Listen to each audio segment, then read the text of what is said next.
Cuando nació preguntó, la partera le dijo: ¿cómo le van a poner?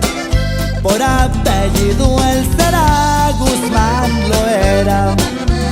Y se llamará Joaquín. De niño vendió naranjas allá por la sierra, no más para poder comer. Nunca se avergüenza de eso, al contrario lo dice, que fue un orgullo para él.